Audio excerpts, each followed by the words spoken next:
બનાસકાંઠા સોઈગામ તાલુકા મથકના દ્રશ્યો સામે આવ્યા છે કે જ્યાં ન્યૂઝ 18 ની સ્ક્રીન પર અવકાશી દ્રશ્યો જોવા મળી રહ્યા છે તો 7મા દિવસે પણ સોઈગામ પાણીમાં ગરકાવ થઈ ગયું છે। સોઈગામના હાલ બેહાલ થયા છે। થરાદથી સોઈગામ જવા માટે ટ્રેક્ટર લઈને જવું પડી રહ્યું છે। 7 દિવસ બાદ પણ થરાદ સોઈગામ હાઈવે બંધ હાલતમાં જોવા મળી રહ્યો છે તો ઠેર ઠેર પાણી ભરાઈ ગયા છે જેના કારણે સ્થાનિકોને રોડ પરથી પસાર થવું પણ મુશ્કેલ બન્યું છે। ટ્રેક્ટર પર બેસીને તે લોકો બહાર નીકળી રહ્યા છે। ટ્રેક્ટરનો સહારો લેવો પડી રહ્યો છે તો થરાદથી સોઈગામના દ્રશ્યો સામે આવ્યા છે કે લગભગ 1 અઠવાડિયું વીતી ગયું તેમ છતાં પણ હજુ હાઈવે બંધ હાલતમાં જોવા મળી રહ્યો છે કારણ કે ચારે બાજુ પાણી જ પાણી જોવા મળી રહ્યું છે। આ આકાશી દ્રશ્યો સામે આવ્યા છે। ચારે બાજુ જળબંબાકારની પરિસ્થિતિ જોવા મળી રહી છે અને હજુ પણ સ્થાનિક લોકો હેરાન પરેશાન થઈ રહ્યા છે। તે લોકોને ઘરમાં રહેવું કે ઘરની બહાર કેવી રીતે નીકળવું તે અત્યારે સવાલ સર્જાઈ રહ્યો છે। બીજી તરફ ટ્રેક્ટરનો સહારો ગામના જે લોકો છે તેને લેવો પડી રહ્યો છે। ન્યૂઝ 18 ની ટીમ આજે સોઈગામ પહોંચી છે। 7 દિવસ થઈ ગયા આ પૂરને આવ્યાને અને હજુ પણ પાણીમાં જ આ જીવન ચાલી રહ્યું છે।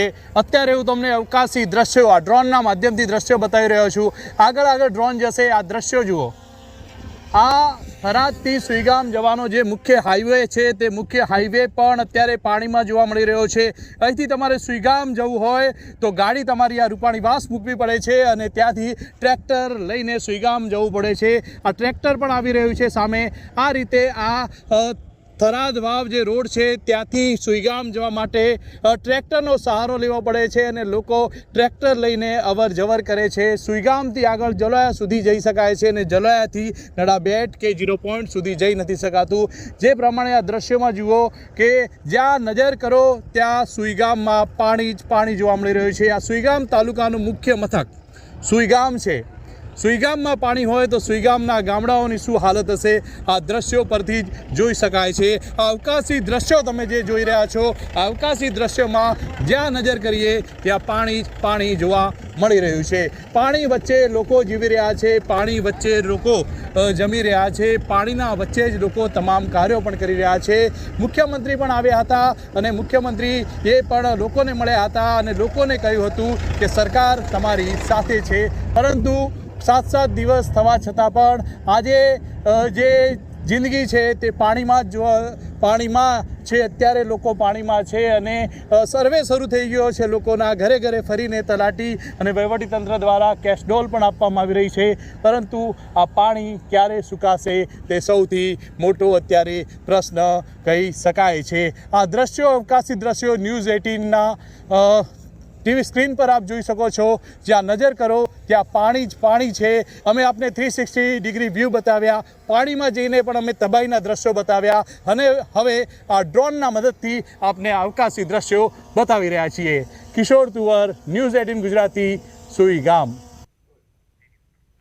બનાસકાંઠામાં પૂર પ્રકોપની અસર હજુ પણ જોવા મળી રહી છે। 6 દિવસ બાદ પણ ઘણા ભાગો હજુ જળબંબાકાર છે। વાવ તાલુકાના ભાટવર ગામ હજુ પણ જળબંબાકાર છે। ન્યૂઝ 18 ની ટીમ ભાટવર ગામ પહોંચી છે। પૂરના 6થા દિવસે પણ ભાટવર ગામના હાલ બેહાલ છે। સ્થિતિ એવી છે કે ગામમાં પાણી ભરેલા હોવાથી વાહનો જઈ શકતા નથી। તેથી લોકો હવે બળદગાડાનો ઉપયોગ કરી રહ્યા છે। લોકો બળદગાડા લઈને ઘર વખરી અને પશુ માટે ચાર લેવા નીકળ્યા છે। તો ભાટવર ગામના દ્રશ્યો સામે આવ્યા છે કે જ્યાં હજુ પણ ઠેર ઠેર પાણી ભરાયેલા જોવા મળી રહ્યા છે તો ગામના જે લોકો છે તે લોકો બળદગાડાનો ઉપયોગ કરી રહ્યા છે। બળદગાડાના સહારે ગ્રામવાસીઓ છે તે અત્યારે ઘર વખરી લઈને બહાર નીકળી રહ્યા છે। બીજી તરફ પશુઓ માટે જે ચારો લાવવાનો છે તે પણ બળદગાડા પર નીકળીને અત્યારે લાવી રહ્યા છે કારણ કે ચારે બાજુ પાણી જ પાણી ભરાયેલું જોવા મળી રહ્યું છે। તેના કારણે લોકોને પારાવાર નુકસાની વેઠવાનો વારો આવ્યો છે। બીજી તરફ લોકોના ઘરોમાં પણ પાણી ઘૂસી ગયા છે। તેના કારણે લોકો હેરાન પરેશાન થઈ રહ્યા છે। અત્યારે અમે સરહદી ભાટવર ગામમાં છીએ। બળદગાડી લઈને ખેડૂતો પોતાના ગામમાંથી બહાર આવી રહ્યા છે। જ્યાં નજર કરીએ છીએ ત્યાં પાણી જ પાણી હોય છે। કાકા જોડે વાત કરશું। બળદગાડા ઉપર ગાડી સાર લેવા આવી દે, ઢોરણ સાર નથી લેવા આવી દે। બળદગાડું લઈને જે છે તે આ પાણીમાંથી આવી રહ્યા છે। ઢોરોને ચાર લેવા જવા માટે જઈ રહ્યા છે। આ કાકા જોડે પણ આપણે વાત કરશું। કયા ગામથી તમે આવો છો? શું પરિસ્થિતિ છે કાકા? કયા ગામ? ગામ ભાટવેર ઢોર બાળા નીકળી ગયા ત્યાંથી અને જોણ છે કે એકાદ દોડીને સાઈડ લેવા જાય છે ઓળખા પાણીમાંથી બાસ લાવો છો કાપી કાપી માણસની જારીਆਂ અને ધોરણ છે પૂરો મતગાળ કોઈ ધોરણ છે નહીં ત્યાં કશું અને તો સરકાર સેવા કરે તો સારું છે નકા મરંગ જીવન ઢોર બસા સાઈડ લાવીને કેવી પરિસ્થિતિ ગામમાં હજુ પાણી બારું નીકળી કરતા લેડર રોડેથી કઈ ધરણા રોડે અહીંયા ક્યાંય તલાવ ભરા નાખ્યા એમથી ક્યાંય પાણી માથા ઉપરી જતું એક રસ્તે રોડેથી આગળ તે એકાય પાણીમાં હેડી રહ્યા છે બળદગાડું લઈને જાઓ બળદગાડું લઈને જાય છે બરોબર મરણ જીવન પણ બળદગાડું લઈને જવા આવીને પછી દાળવાના સાધનો નહીં જતા ગામમાં સાધન જાત જ નહીં ક્યાં સાધન ક્યાંય સાધન લોટવાળા બેઠા ને લોટવાળા બીજા વાતે લોટવાળા બેઠા 4 દાડા છે કોઈ અમારી સેવા આદિ કરવા કોઈ આવ્યું નથી સરકાર તો કહે છે કે 3 લાખ ફૂડ પેકેટો મોકલે ક્યાં મળ્યા સરકાર તો સમજે ને તો કવરમાં તો ગામ દીઠ આલે ને ઊંઘ તો મરી જાય પાડા ખાઈ જાય ને ગરીબો મરી જાય ઢેંડા કરી સાહેબ ને કહા એ કહેવાનું ધંધા છૂટી આ દ્રશ્યો આપ જુઓ આ કાકા પોતાના પશુઓને બચાવવા માટે ચાર લેવા માટે આ ગાડું લઈને જઈ રહ્યા છે આ ગાડાની અંદર પોતે ચાર લેવા માટે જઈ રહ્યા છે આ સીધા દ્રશ્યો જ્યાં સાધનો નથી જઈ શકતા ત્યાં હવે આ ગાડાઓ લઈને જવું પડી રહ્યું છે આ હાલત છે આ ગામમાં જવાના આ પરિસ્થિતિ છે કિશોર તુવર ન્યૂઝ 18 ગુજરાતી વરસાદને લઈને હવામાન વિભાગ દ્વારા આગાહી કરવામાં આવી છે ત્યારે આગામી 7 દિવસ ગુજરાતમાં હળવો વરસાદ રહેવાની આગાહી છે 4 દિવસ થંડરસ્ટોર્મની આગાહી કરવામાં આવી છે અને 30 થી 40 કિલોમીટર પ્રતિ કલાકે પવન ફૂંકાઈ શકે છે તો અમદાવાદમાં 25 ડિગ્રી સુધી તાપમાન રહેશે તે પ્રકારની આગાહી કરવામાં આવી છે आने वाले 7 दिनों के लिए जो वेदर फोरकास्ट है गुजरात स्टेट के लिए उसमें लाइट टू मॉडरेट रेन आने वाले 7 दिनों के लिए है जिसमें सारे डिस्ट्रिक्ट कवर है और थंडरस्टॉर्म की बात करेंगे तो आने वाले 4 दिनों के लिए लाइट थंडरस्टॉर्म की वार्निंग है जिसमें विंड की स्पीड 30 से 40 किलोमीटर पर आवर के आसपास रहने का पूर्वानुमान है और टेम्परेचर की बात करेंगे तो अहमदाबाद का टेम्परेचर 35 डिग्री के आसपास रहने का पूर्वानुमान है और रेनफॉल पूरे मानसून सीजन में 1 जून से लेकर आज 13 सितंबर तक जो रियलाइज हुआ है वो Gujarat as a whole state 27% normal के हिसाब से ज़्यादा हुआ है और रीजन वाइज बात करेंगे तो गुजरात रीजन में जो रेनफॉल 1 जून से लेकर आज 1 सितंबर तक मानसून सीजन में हुआ है वो 23% ज़्यादा और सौराष्ट्र और कच्छ में 1 जून से लेकर आज 13 सितंबर तक 33% नॉर्मल के हिसाब से ज़्यादा बारिश हुई है આજે દક્ષિણ ગુજરાત અને દક્ષિણ સૌરાષ્ટ્રમાં વરસાદની સંભાવના ત્યારે 1 જૂનથી 13 સપ્ટેમ્બર સુધી સામાન્ય કરતા 27% વધારે વરસાદ રહ્યો છે સૌરાષ્ટ્ર કચ્છમાં સામાન્ય કરતા 33% વધુ વરસાદ ખાબક્યો છે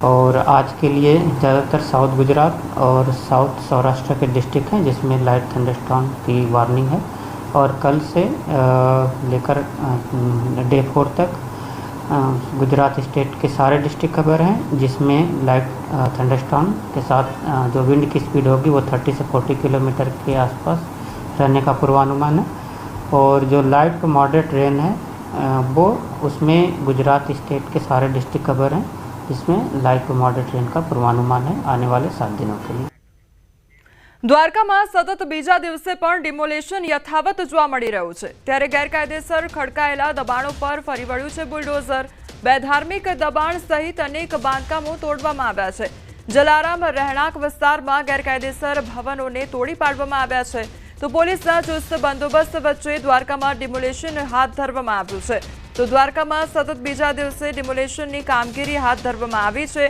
તો ગેરકાયદેસર દબાણો જે કરવામાં આવ્યા હતા તેના પર બુલડોઝર ફેરવવામાં આવ્યું છે સતત બીજા દિવસે આ કામગીરી યથાવત જોવા મળી રહી છે તો જે ગેરકાયદેસર દબાણો લાદી દેવામાં આવ્યા હતા તેને હવે દૂર કરવાની કામગીરી હાથ ધરવામાં આવી રહી છે બીજા દિવસે પણ આ ડિમોલેશનના દ્રશ્યો સામે આવ્યા છે તો પોલીસના ચુસ્ત બંદોબસ્ત વચ્ચે દ્વારકામાં ડિમોલેશનની કામગીરી હાથ ધરવામાં આવી છે તો જલારામ રહેણાંક વિસ્તાર કે જ્યાં આગળ ગેરકાયદેસર ભવનો બનાવવામાં આવ્યા હતા તે તોડી પાડવામાં આવ્યા છે સંવાદદાતા મુકુંદ અમારી સાથે જોડાઈ ગયા છે મુકુંદ સતત બીજા દિવસે પણ ડિમોલેશનની કામગીરી શું અપડેટ જી વાત કરવામાં આવે તો દેવભૂમિ દ્વારકામાં ગઈકાલથી જ ડિમોલેશનની પ્રક્રિયા ફરી શરૂ કરવામાં આવી છે ગઈકાલની વાત કરીએ તો અંદાજિત 18 કરોડની કિંમતની 6652 ચોરસ મીટર જમીન છે તે ખુલ્લી કરવામાં આવી હતી ત્યારે આજે દ્વારકામાં બીજા દિવસે પણ ડિમોલેશન યથાવત છે. ગેરકાયદેસર ખડકાયેલા દબાણો પર તંત્ર દ્વારા ડિમોલેશન હાથ ધરવામાં આવ્યું છે, જેમાં 2 જેટલા ધાર્મિક દબાણો છે તેમજ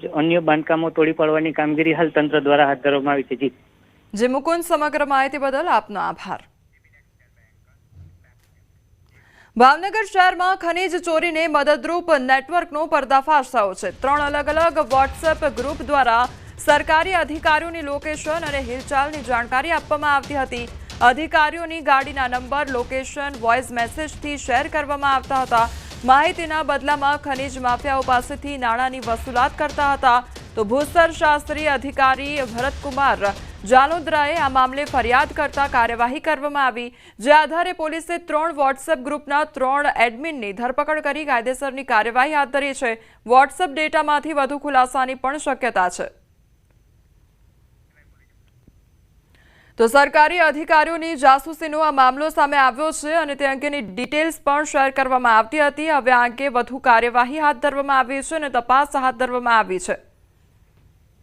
એક કેસમાં છેલ્લા ઘણા સમયથી અમારી પાસે ઇનપુટ્સ હતા, એટલે ગત 28/8ના રોજ અમે અમારી કચેરીની બહાર નીકળતા જ એક અજાણ્યો ઈસમ મોબાઈલ લઈને પેલું કરતો હતો, એટલે અમને પૂછપરછ કરી અને જાણવા મળ્યું કે 3 ગ્રુપો અલગ અલગ એડમિનો દ્વારા બનાવી અને અમારા આરટીઓના અને મીન્સ રેવન્યુ અધિકારીના લોકેશનો, ગાડીના લોકેશનો અને ઓડિયો મારફતે એમને મેસેજ આપી એમને ખનીજ ચોરીમાં એમને સહકાર આપતા હોય.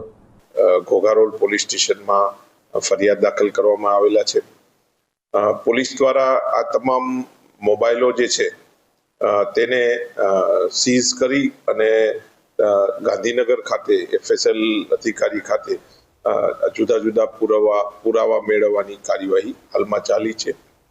પોલીસ દ્વારા આ 3 ઈસમોને અટક કરવામાં આવેલા છે. ભાવનગરની પ્રાથમિક શાળામાં શિક્ષકે વિદ્યાર્થીને માર માર્યો હોવાની ઘટના સામે આવી છે. વાળુકડ ખારસી પ્રાથમિક શાળાના વિદ્યાર્થીને માર મારવામાં આવ્યો. ધોરણ 2માં અભ્યાસ કરતા 7 વર્ષીય લક્ષદેવ મુરારીને માર મારવામાં આવ્યો છે. વિદ્યાર્થીને તાવ આવતા 4 થી 5 દિવસથી શાળાએ જતો નહોતો, તો કેમ ગેરહાજર હતો કહી શિક્ષકે માર માર્યો અને વિદ્યાર્થીને ઈજા થતા સારવાર માટે હોસ્પિટલ અર્થે ખસેડવામાં આવ્યો છે. 4-5 દિવસથી નિશાળે નહોતો જતો, એને ગુમડા થયા હતા અને તાવ આવતો હતો, એટલે કાલે એને માર્યો છે. આજ સવારમાં મેં એને કીધું કે નિશાળે કેમ નથી ગયો, કે મને સાહેબે માર્યો. એ કે હું સાહેબને 2-3 વાર કહી આવ્યો કે સાહેબ તમે મારતા નહીં, મને બોલાવજો, તમે તારે ન ભણાવો તો બીજે બેહારી દઈશ. આંતરરાષ્ટ્રીય સાયબર ગુલામી રેકેટમાં સુરત પોલીસને મોટી સફળતા પ્રાપ્ત થઈ છે. રેકેટમાં ફરાર ફરતા વધુ એક આરોપીને સાયબર સેલે ઝડપી લીધો છે. આણંદનો નિવાસી અને હાલ અમદાવાદમાં રહેતો અલ્ફાઝ મેમન નામનો આરોપી પોલીસના હાથે ઝડપાયો છે. આરોપી અગાઉ મ્યાનમારમાં ચાઇનીઝ સાયબર ફ્રોડ કંપનીમાં કામ કરતો હતો અને પરત ફરીને કમિશનના આધારે ભારતીય નાગરિકોને ત્યાં મોકલતો હતો. તો પોલીસે ખુલાસો કર્યો કે તેણે અગાઉ 2 વ્યક્તિઓને ગેરકાયદેસર રીતે મ્યાનમાર મોકલ્યા હતા અને ગયા અઠવાડિયે 3 નાગરિકોને બેંકોક મોકલ્યા હતા. જો કે રેકેટ પર્દાફાશ થતાં જ 3 લોકોએ આગળ ન જઈ ભારત પરત ફરવાનો નિર્ણય લીધો હતો.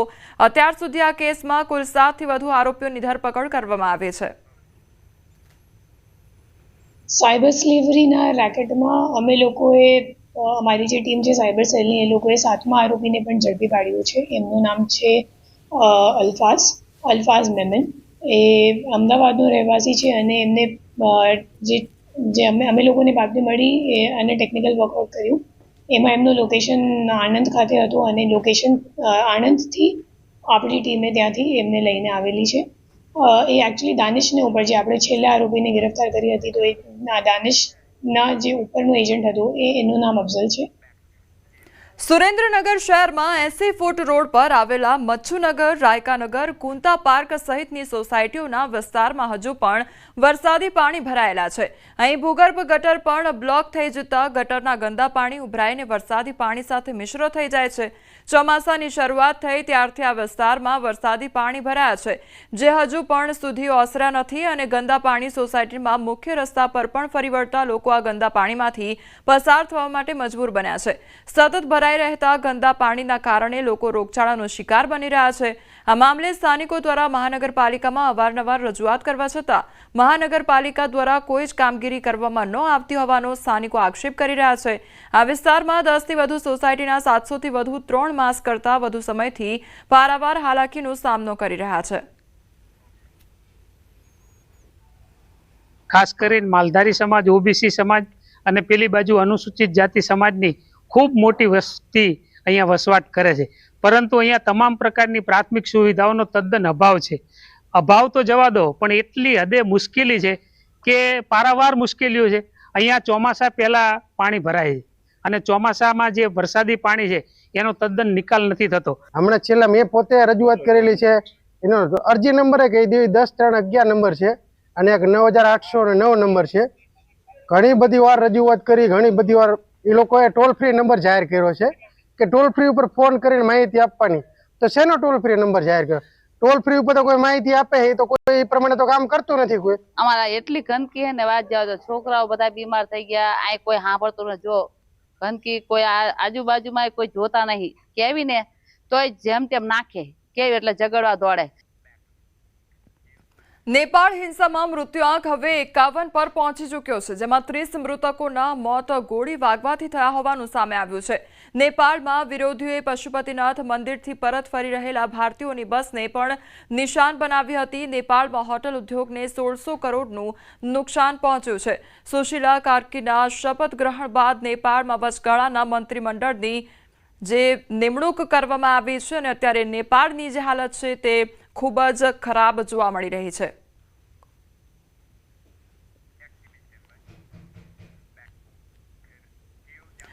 તો નેપાળની વાત કરવામાં આવે તો નેપાળમાં અત્યારે જે હિંસાનો માહોલ જોવા મળી રહ્યો છે, ચારે બાજુ જે ફસાયેલા લોકો છે તે અત્યારે ગરબા ગાઈ રહ્યા હોય તે પ્રકારના દ્રશ્યો સામે આવ્યા છે। તો નેપાળમાં વણસેલી સ્થિતિ વચ્ચે જામનગરથી નેપાળ ગયેલા લોકો અખંડ રામધૂન કરી રહ્યા છે। આવી સ્થિતિ વચ્ચે પણ ગરબાની રમઝટ બોલાવી રહ્યા છે લોકો।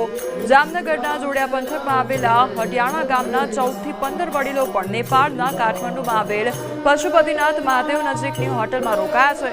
ત્યાં પ્રવાસીઓ અખંડ રામધૂન શરૂ રાખી છે અને ત્યાં ગરબા રમતા હોય તેવા વિડીયો પણ સામે આવ્યા છે। આ વિડીયો જોયા બાદ તેમના પરિવારજનોએ રાહતનો શ્વાસ લીધો છે। કેટલાક યાત્રિકોએ રોમિંગ કાર્ડ એક્ટિવ કરી વિડીયો કોલ મારફતે પોતાના પરિવાર સાથે સંપર્ક કરી પોતે સુરક્ષિત હોવાનું જણાવતા પરિવારજનોના જીવમાં જીવ આવ્યો છે।